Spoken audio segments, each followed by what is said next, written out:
Hi guys, अगर channel पे नए हो तो पहले चैनल को सब्सक्राइब कर लो। हमारे 120 सब्सक्राइबर्स हो चुके हैं और मैं ऐसे ही बहुत सारा कंटेंट बनाता रहता हूँ, स्पेशली ऑडियो को लेके, हाई फाई स्पीकर्स को लेके। तो अगर आपको ऐसी चीज़ों के बारे में और जानना है तो आप मेरे चैनल को सब्सक्राइब कर सकते हैं। तो आज का रिव्यू स्टार्ट करते हैं। तो आज का रिव्यू जो मैं करने वाला हूँ वो है डेनन के एक AVR का, जिसका मॉडल नंबर मैं शो कर देता हूँ इसमें। ये रहा, ये है डेनन का AVC-X3800H। तो ये आप देख सकते हैं। अब इसमें जो है बहुत सारे फीचर्स हैं भर भर के। तो जैसे कि यहाँ पे आप देख सकते हैं, IMAX एनहेंस्ड है, डॉल्बी एटमॉस है, TTSX है, Aura 3D है, ओडेसी का कैलिब्रेशन करने के लिए सॉफ्टवेयर है, 8K 60 hertz, 4K 120 hertz, VRR, HDR 10+, HEOS music streaming, AirPlay 2, high res audio, Bluetooth, room tested, phono input, direct जो कि एक ऑप्शनल है। तो और इसमें अमेज़ॉन म्यूज़िक भी है और स्पॉटिफाई के साथ भी वर्क करेगा, एलेक्सा ही गूगल, मतलब ऑलमोस्ट जितने फीचर आप सोच सकते हो कि एक AVR में होने चाहिए उतने इसके अंदर हैं। तो इसमें हम पहले बात करते हैं कि इसमें इनपुट्स क्या क्या हैं। तो यहाँ पे मैंने टीवी पे इसकी बैक साइड दिखा रखी है कि इसके पीछे आप क्या क्या कनेक्ट कर सकते हो। तो पहले मैं ये भी बता देता हूँ कि जिसको नहीं पता कि एक AVR होता क्या है। तो AVR में बेसिकली जितना भी आपका ऑडियो की प्रोसेसिंग है, जितने भी आपके डिवाइसेस अब आपने टीवी से कनेक्ट करने हैं वो आप AVR से करोगे कनेक्ट, और आपके स्पीकर्स में जो पावर जानी है और जो म्यूज़िक स्ट्रीमिंग होनी है, ये सारा काम AVR हैंडल करता है और बहुत अच्छे से हैंडल करता है। तो हम इनपुट्स देख लेते हैं। तो सबसे ऊपर ये जो दो एंटीना आपको दिख रहे हैं इमेज में, यहाँ पे और यहाँ पे इसमें लगे हुए हैं, तो इनमें से एक है ब्लूटूथ का, एक वाईफाई का। अगर आपको एंटीना नहीं लगाना तो यहाँ पे आप लैन केबल से भी इसको कनेक्ट कर सकते हो। तो इसके बाद यहाँ पे ये काफ़ी पुराने इनपुट्स हैं, इनकी एक्चुअली अब नीड नहीं पड़ती, बट फिर भी उन्होंने दे दिए हैं। जैसे कि कोएक्सियल इनपुट्स, ये काफ़ी पुराने हैं वैसे, I don't think so even new TVs में आते भी हैं ये चीज़ें। बट वैसे भी अगर HDMI है तो इसका कोई इतना फ़ायदा है नहीं, बट फिर भी उन्होंने दे दिया।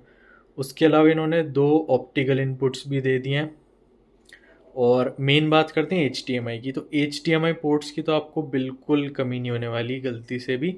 इसमें 9 HDMI पोर्ट्स हैं और उन 9 में से 6 जो हैं वो हमारे इनपुट पोर्ट हैं, और 6 के 6 port 8K 60 FPS, 4K 120 FPS support करते हैं। तो मतलब फ्यूचर प्रूफ भी है। इवन 8K टीवीज़ अभी नॉर्मल नहीं हुए हैं, अभी मतलब बहुत हाई एंड टीवीज़ में ही खाली 8K आता है। लेकिन क्योंकि AVR को आप काफ़ी लॉन्ग टर्म तक यूज़ करोगे, 6-7 या शायद 10 साल अगर चल जाए तो 10 साल भी आप उसको यूज़ कर सकते हो। तो इन्होंने 8K कंपैटिबल दिए हैं। और ये 3 है हमारे आउटपुट पोर्ट्स।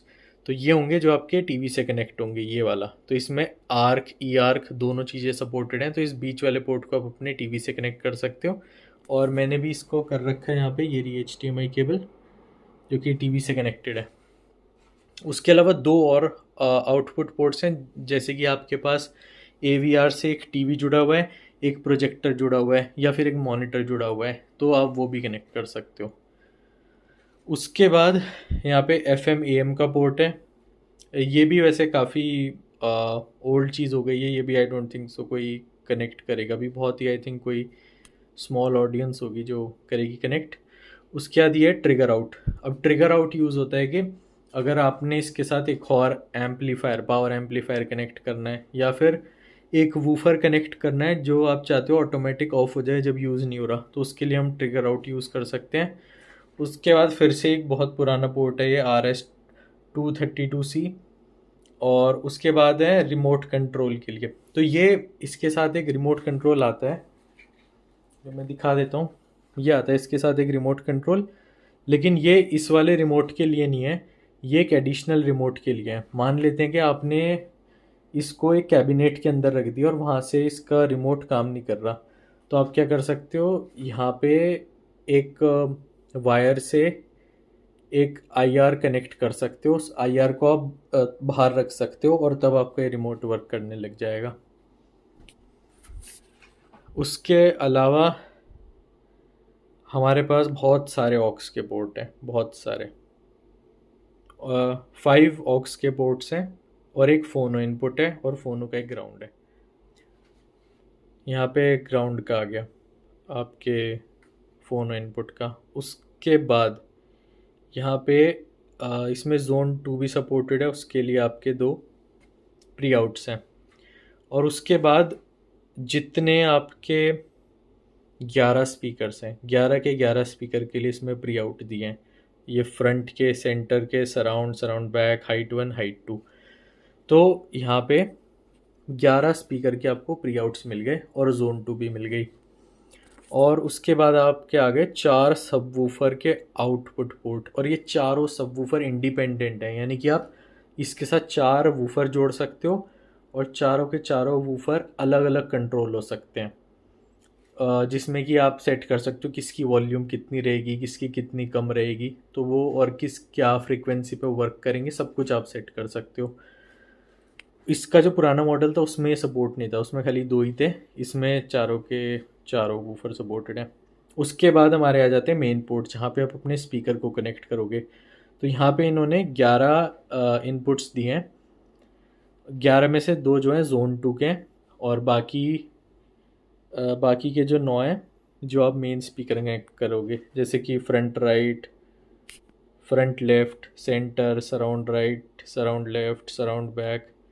उसके बैक के राइट लेफ़्ट हो गए, हाइट के 1 2 हो गए और हाइट के बाकी 2 हो गए, और जोन 2 भी इन्हीं में ही है, वो साइनेबल है बेसिकली। तो मतलब आपके पास या तो ये ऑप्शन है कि जैसे कि आपने 9 स्पीकर कनेक्ट कर दिए और 2 हो गए जोन 2 के लिए, या फिर आप क्या कर सकते हो कि आपने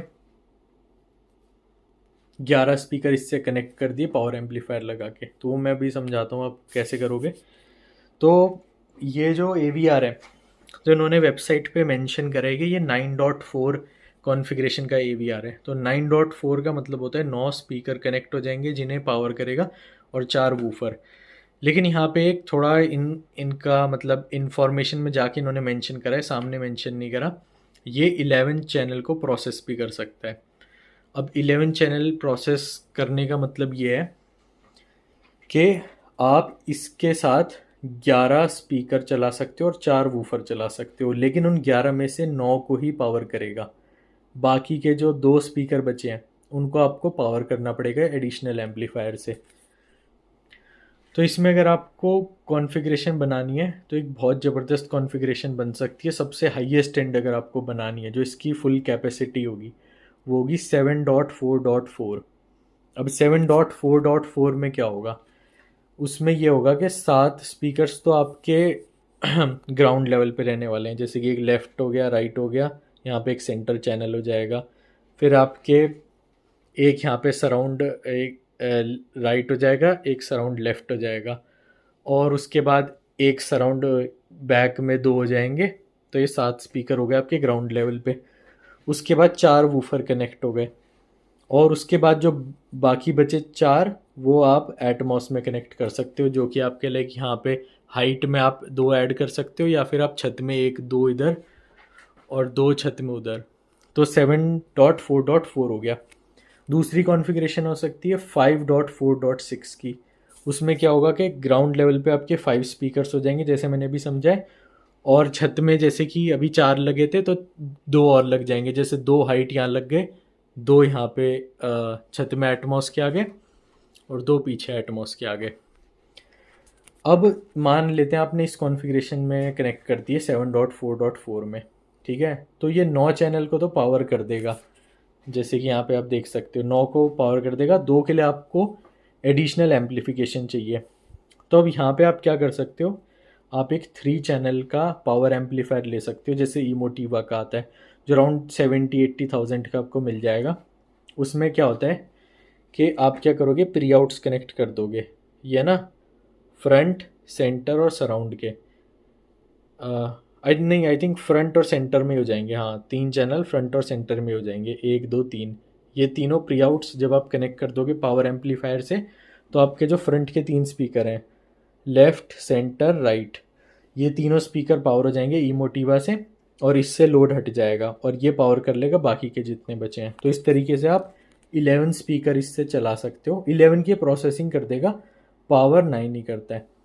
तो ऐसे केस में आपको पावर एम्पलीफायर कनेक्ट कर जाना पड़ता है। बाकी अभी के लिए तो मैंने 2 ही कनेक्ट कर रखे हैं, लेकिन ये मैंने इसीलिए लिया था क्योंकि इन फ्यूचर मेरे को एक फुल, जब ये दूसरे रूम में कनेक्ट होगा तो वहाँ पे फुल थिएटर सेटअप होगा, तो वहाँ पे हम सारे स्पीकर्स कनेक्ट करेंगे। वहाँ पे जो कॉन्फ़िगरेशन मैंने प्लान करी है वो होगी अराउंड 5.1.4। ये आई थिंक एक बेडरूम के लिए मोर देन इनफ है। इसमें एटमॉस का इफेक्ट भी आ जाता है और आई मैक्स एनहेंस्ड का भी आ जाता है। तो आई थिंक अगर कोई प्रॉपर थिएटर सेटअप कर रहा है, रिक्लाइनर्स लगा रहा है, तब आई थिंक उससे 1-2 लेवल ऊपर आप जा सकते हो कि 9 या 11 चैनल्स प्रॉपर कनेक्ट करने में। बाकी इसमें बात करते हैं उसकी पावर की कि पावर कितनी देगा। तो इन्होंने जो वेबसाइट पे मेंशन करा है, ये 2 चैनल ड्रिवन में इन्होंने पावर रेटिंग्स मेंशन करी है कि जब आप 2 चैनल चलाओगे 8 ओम्स लोड पे चलाओगे तो 20 से 20 किलो हर्ट्स फ्रीक्वेंसी के बीच में ये 105 वॉट्स पावर देगा एट 0.08% डिस्टॉर्शन, जो कि लाइक बहुत लो डिस्टॉर्शन है, जो कि बहुत सही बात है। और पावर बहुत अच्छी है, 105 वॉट मोर देन इनफ है। और 6 ओम्स पे एट 1 किलोहर्ट्ज़ फ्रीक्वेंसी है 135 वॉट देगा। अब इन्होंने 20 से 20 किलोहर्ट्ज़ फ्रीक्वेंसी रेंज के बीच में मेंशन नहीं करी पावर रेटिंग 6 ओम्स पे, लेकिन आई थिंक 20 से 20 किलोहर्ट्ज़ के बीच में शायद 120 वॉट के आसपास होगा। बाकी आप इस नंबर पे बिल्कुल मत जाना, यहाँ पे ये मेंशन करते थे 9 × 180 वॉट। ये आई थिंक थोड़ा सा इनका मार्केटिंग टेक्टिक होता है कि ऐसे लिख देना, बट ये रियल रेटिंग नहीं होती। रियल रेटिंग अंदर स्पेसिफिकेशन में जाके मेंशन करी होती है। तो जैसे कि इन्होंने 8 ओम्स लोड पे मेंशन करा है 105 वॉट देगा 2 चैनल में। अब लेकिन जब हम 9 चैनल चलेंगे तब क्या होगा, तो ऑब्वियसली वो ऐसा नहीं होगा कि हर चैनल में वो 105 वॉट दे रहा है, फिर वो गिर जाएगा, फिर वो सारे चैनल्स में डिवाइड होके 60-70 वॉट ऐसा हो जाएगा। लेकिन रियलिटी में होता क्या है ना, कि जैसे कि जब आप गाने चलाते हो तो गाने चलाने में ना 2 चैनल्स ही वर्क करते हैं जनरली, लेफ़्ट और राइट। तो सारा लोड ये उठाते हैं। अगर आपने गाना चलाया है एटमॉस में, तो तब क्या होगा कि तब थोड़ा बहुत साउंड एटमॉस स्पीकर्स में जाएगा, लेकिन वो इतनी पावर नहीं लेते, मेन पावर यही लेते हैं। और जब हमारी मूवी चलती है तो मूवी में क्या होता है, सारे डायलॉग्स आते हैं सेंटर चैनल से, और बाकी लेफ़्ट राइट जितने स्पीकर हैं ये सराउंड इफेक्ट देते हैं। तो ऐसा नहीं होता कि होम थिएटर में आपने 9 स्पीकर कनेक्ट करे हैं तो 9 के 9 फुल पावर खींच रहे हैं, ऐसा नहीं होता। जो मेन पावर है वो आपके फ्रंट वाले ही स्पीकर्स खींचते हैं, बाकी के जो स्पीकर्स हैं वो सराउंड साउंड देते हैं। तो जैसे मूवी में कभी एक्शन सीन आया तब ज़्यादा पावर लेंगे थोड़ी देर के लिए, तो तब के लिए तो ये इनफ पावर दे देगा। लेकिन जब आप नॉर्मली कोई टीवी शो देख रहे हो जहाँ पे खाली लोग बातें कर रहे हैं, तो वहाँ खाली फ्रंट चैनल ही ऑन रहने हैं आपके, बाकी सारे स्पीकर में थोड़ा बहुत ही सराउंड साउंड आएगा, तो वो पावर का ऐसा इशू होता नहीं है। लेकिन मान लेते हैं आपने बहुत बड़े बड़े स्पीकर्स लगा दिए, बहुत पावरफुल स्पीकर्स लगा दिए, तो आपके पास प्री आउट्स का ऑप्शन है। आप इसमें कभी भी प्री आउट्स इसमें लगा सकते हो। प्री आउट्स में आप पावर एम्पलीफायर लगा सकते हो 2 चैनल 3 चैनल 5 चैनल का, तो आपको पावर की कमी कभी नहीं होने वाली। तो इस मॉडल का ये फ़ायदा, ये ना बहुत ज़्यादा वर्सेटाइल है, इसमें आपके बहुत सारे ऑप्शंस हैं कि या तो सारी चीज़ें इसी से चला लो। अगर आपने ये प्लान करना है कि भाई इन फ्यूचर मैं चाहता हूँ कि मेरे पास और अच्छा एम्पलीफायर हो, तो आप एक पावर एम्पलीफायर लेके उसको इससे कनेक्ट कर सकते हो, तो वो भी एक बहुत अच्छा ऑप्शन हो जाएगा। बाकी इस AVR में एक और अच्छा ऑप्शन है जो कि है म्यूज़िक स्ट्रीमिंग का। तो अब म्यूज़िक स्ट्रीमिंग क्या होती है, अब मान लेते हैं कि आपने देखो वायरलेसली आप म्यूज़िक कैसे चलाते हो, अगर आपको अपने होम थिएटर में म्यूज़िक चलाना है ब्लूटूथ से चलाते हो। लेकिन ब्लूटूथ में क्या होता है ना कि चाहे कोई सा भी ब्लूटूथ हो, चाहे 5 डॉट हो 5.4 हो एपटेक्स हो, वो इतनी हाई क्वालिटी में ऑडियो ट्रांसमिट नहीं कर सकता, ठीक है, और उसमें थोड़ा बहुत लैग भी होता है। और हाई रेज ऑडियो, स्पेशली जब आप इतने हाई क्वालिटी के स्पीकर्स लगाने वाले हो, तो वो ऑडियो वो नहीं डिलीवर कर सकता। तो वहाँ पे काम आती है म्यूज़िक स्ट्रीमिंग। म्यूज़िक स्ट्रीमिंग में ये होता है कि जो हमारा AVR है इसके अंदर सॉफ्टवेयर होता है, इसके अंदर स्पॉटिफाई होता है, अमेज़ॉन म्यूज़िक होता है, टाइडल होती है। तो ये तीनों ऐप्स जो हैं ये हाई क्वालिटी म्यूज़िक को सपोर्ट करती हैं और एटमॉस म्यूज़िक को भी सपोर्ट करती हैं।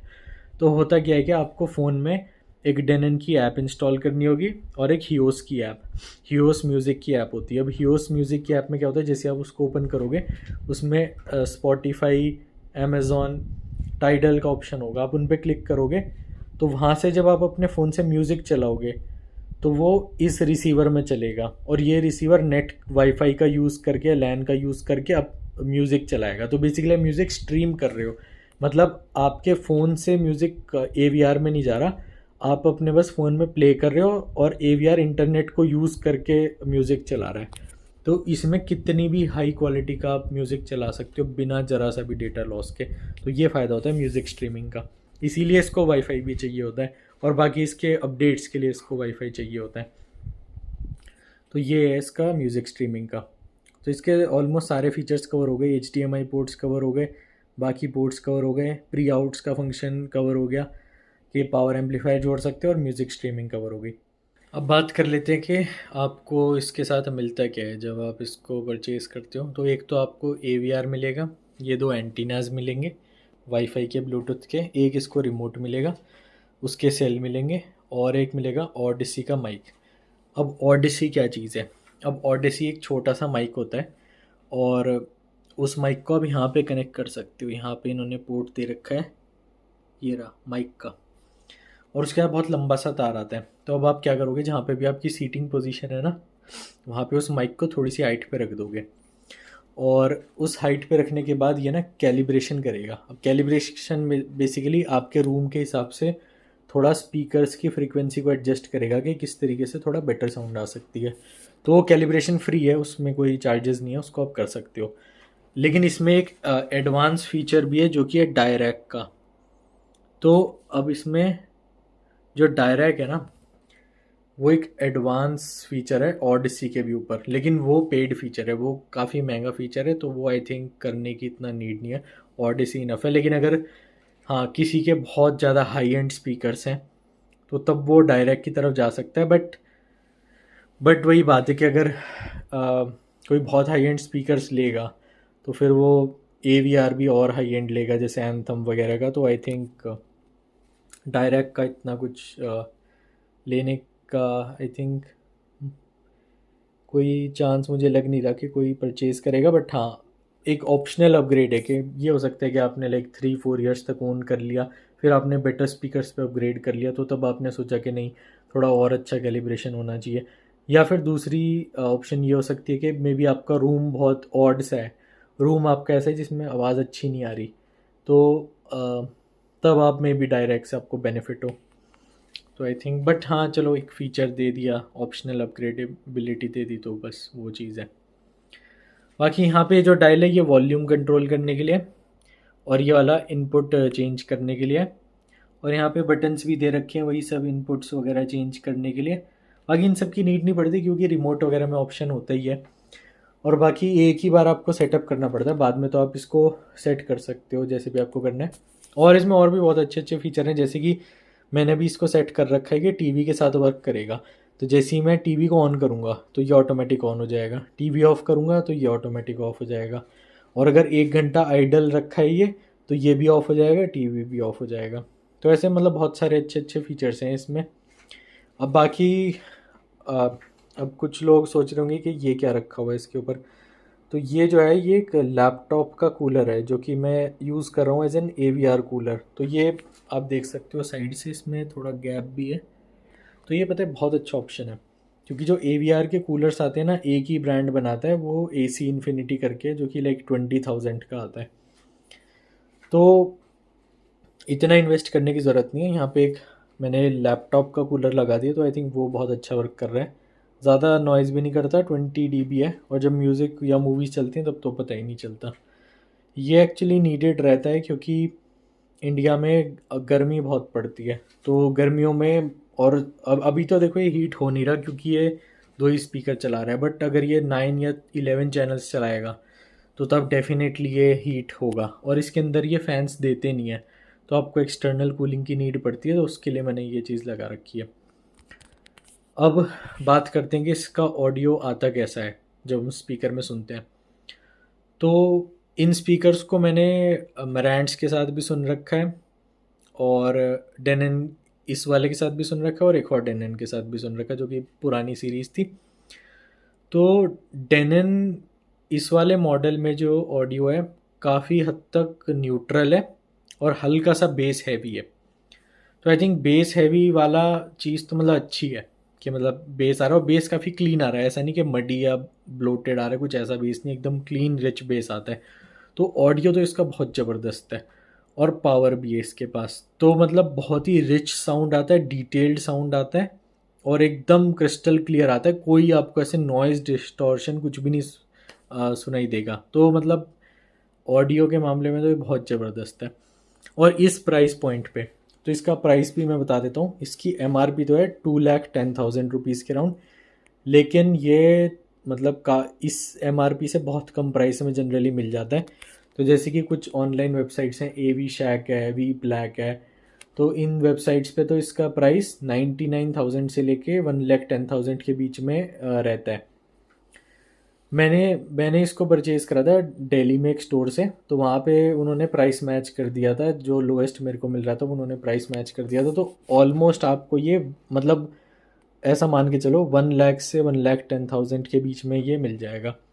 अब कुछ लोगों को लग सकता है कि नहीं यार, ये तो AVR के लिए बहुत ज़्यादा पैसे हो गए, AVR तो 25,000 का भी आ जाता है डेनन का, ये लेने की क्या नीड है ना। तो देखो, AVR ऐसी चीज़ है ना जो आप रोज़ रोज़ नहीं लेने वाले, ये नहीं कि हर साल अपग्रेड कर रहे हो।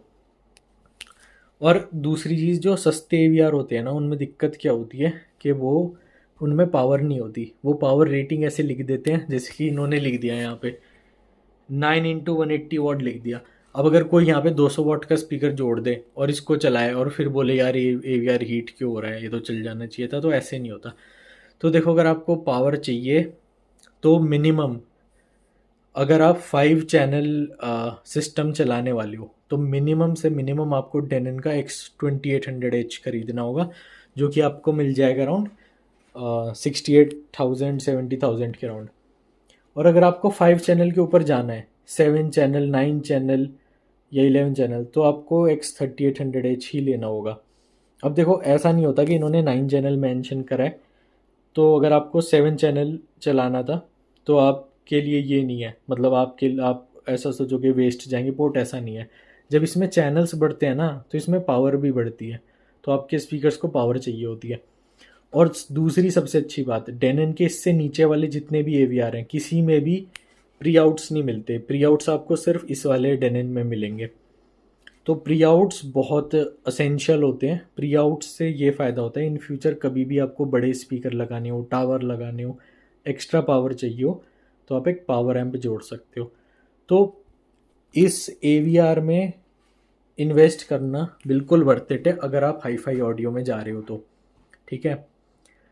अब कुछ लोगों के माइंड में क्वेश्चन आता है, अभी अभी जैसे मैंने यहाँ पे एक अराउंड 35,000 के स्पीकर कनेक्ट कर रखे हैं और 1 लाख समथिंग का AVR है। अब कुछ लोग सोच सकते हैं यार AVR पे इतना क्यों खर्चना, स्पीकर पे खर्चो ना। अब आप स्पीकर 1 लाख के लो और AVR 30,000 का लो, तो अगर आप ऐसा करोगे ना, तो आप बहुत ज़्यादा डिसअपॉइंटेड होने वाले हो, क्योंकि ना तो उन स्पीकर्स को अच्छी पावर मिलेगी, ना अच्छी साउंड आएगी। अगर आपके माइंड में कभी भी ऐसे दो चॉइसेस आ रही हो कि महंगा AVR लें, सस्ते स्पीकर लें, या फिर महंगे स्पीकर सस्ता AVR, तो हमेशा AVR पे स्पेंड करना। क्योंकि एक नॉर्मल से स्पीकर के साथ भी अगर अच्छा AVR जोड़ो तो बेटर साउंड आता है, बजाय एक अच्छे स्पीकर लेके उनके साथ एक एवरेज या बिलो एवरेज AVR जोड़ना। और ये तो देखो, एक नॉर्मल आदमी के लिए ये AVR बहुत महंगा होगा कि भाई साउंड पे 1 लाख क्यों खर्चने, मतलब स्पीकर तो 5,000 के भी आ जाते हैं। ठीक है, लेकिन हाई फाई वर्ल्ड जो है, हाई फाई ऑडियो जो है, वहाँ पे तो लिटरली ये स्टार्टिंग है। अब मतलब एम्प्स 10 लाख के भी आते हैं, 20 लाख के भी आते हैं, इवन करोड़ों तक जाते हैं। तो मतलब हाई फाई ऑडियो में तो देखो लिमिट ही नहीं है, मतलब जितना आप स्पेंड करना चाहते हो उतने के आपको स्पीकर्स एम्प्स मिल जाएंगे। लेकिन ये एक वैल्यू फॉर मनी कंपोनेंट है। वैल्यू फॉर मनी उसके लिए जिसको ऑडियो क्वालिटी चाहिए थिएटर लेवल की, और इवन थिएटर लेवल नहीं, थिएटर से भी बेटर ऑडियो मिलेगा।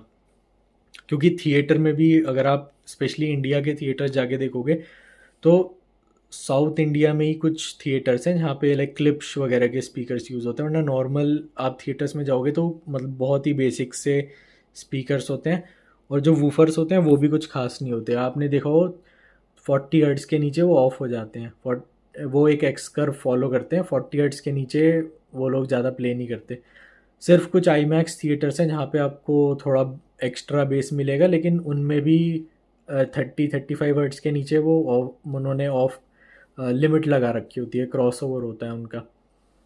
तो अगर आप इसके साथ एक अच्छा वूफर पेयर कर दो और एक अच्छे स्पीकर पेयर कर दो तो लिटरली आपको एक थिएटर से भी बेटर साउंड मिल सकता है घर पे ही। और बेस्ट पार्ट ये है कि आपको ना ये सब चीज़ें एक साथ नहीं लेनी, आप स्टेप बाय स्टेप ले सकते हो। जैसे कि आपने पहले AVR ले लिया और 2 बुक शेल्फ स्पीकर ले लिए, बाद में आप क्या कर सकते हो, एक सेंटर चैनल लगा सकते हो।